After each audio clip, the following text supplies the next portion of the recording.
Welcome to Adulting with Joyce Pring. Watch the full video of this episode on my channel, www.youtube.com/JoycePringTV.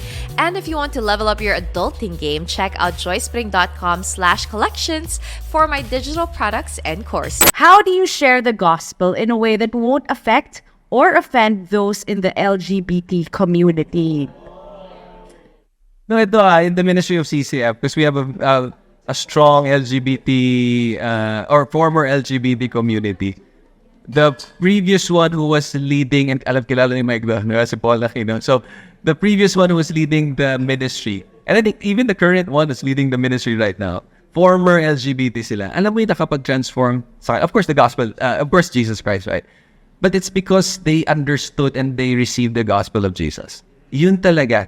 The reason why they are offended, because we rebuke them right away na, "Uy, you're going to hell." Or para, "Uy, masama yung ginagawa mo. Oh, you have a relationship with the same sex, mausunog ka." Something like that. Those things offend them. But nanggaling sa kanila to, as a former head ng ministry, sabi niya, just share to them the gospel. Because they understood it, they received the grace of God, or God, work mightily in their hearts, and their lives are transformed, magbabago sila. They're not gonna be offended. So, yeah. And I think for the longest time, we had it backwards. Kasi pag inisip natin, ay, homosexual, kailangan maging heterosexual to. That's not the answer. The answer is the gospel. So for any homosexual, or for any sinner for that matter, the gospel is always the answer. So rather than trying to change their external, kung paano sila manamit, kung paano sila mag-behave, you focus on the heart. Because that sinful, hardened, wretched heart needs to be recreated, regenerated. So you focus on the heart first, di ba? You establish that all of us are sinners. You have your sin, I have mine. You're not any worse than I am. All of us fall short of the glory of God.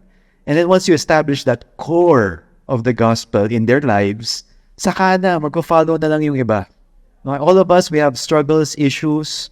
Some people nowadays, same-sex attraction, homosexual lifestyle, all of those are from a root cause of them wanting to be fulfilled, them wanting to belong, to be accepted, and they're just going about it in a sinful manner.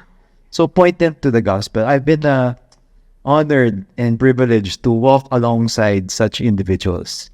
They've shared their struggles with me. I've walked with them. And by God's grace, God took out that homophobia from me.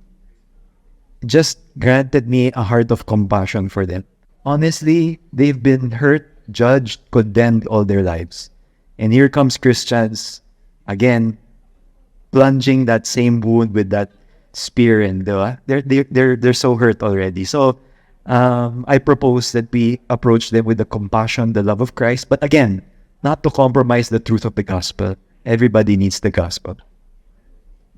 Just to add, actually, just to share then, we have a sibling, actually. I have a sibling that's part of the LGBT community.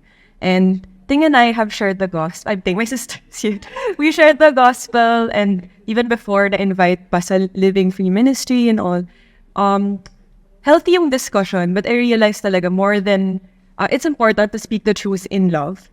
But right now, it's still a constant journey of praying talaga for our sibling to also really surrender yung life niya kay Christ. And I know we can't change our sibling, our sister, but I really believe in God's time, the seed has been planted, and may relationship siya with God. Pero yun nga parang siguro, God has also worked in our hearts to really trust and wait on His timing, on how He will be the one to work in our sister's life then. So it's a constant journey of really walking with them and loving them as Christ would.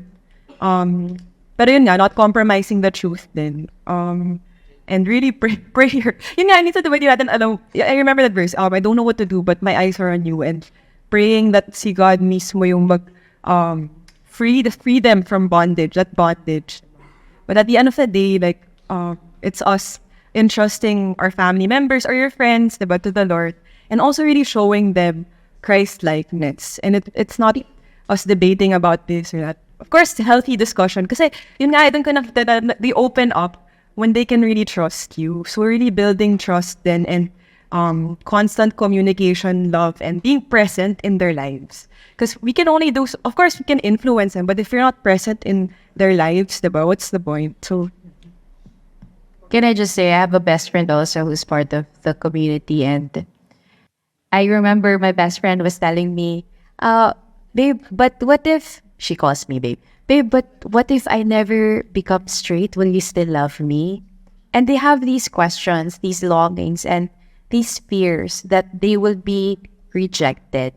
And also, you have to be careful because I think the tricky part now with the LGBTQ community is their sexual identity has become their personal identity. And so it's no longer a question of, okay, you're part of this community, ganyan, ganyan. You have to address that. Where is your identity? Where does your identity lie? So that's what we discuss. That's what we offer them. Instead of saying, mali to, mali yung ginagawa, mali yung ganyan. Of course, we say the truth in love, right? But we go into the root of the issue, which is your identity. What do you identify yourself as? Are you just a person? I'm just saying just with quotation marks, just a person that's part of that community, or are you something more? That's it for this episode of Adulting with Joyce Pring. If you liked this podcast, please don't forget to use the hashtag Adulting with Joyce Pring and also check out www.joycepring.com for the show notes and tag me on social media with you know it at Joyce Pring. I'll talk to you guys again soon. Paalam!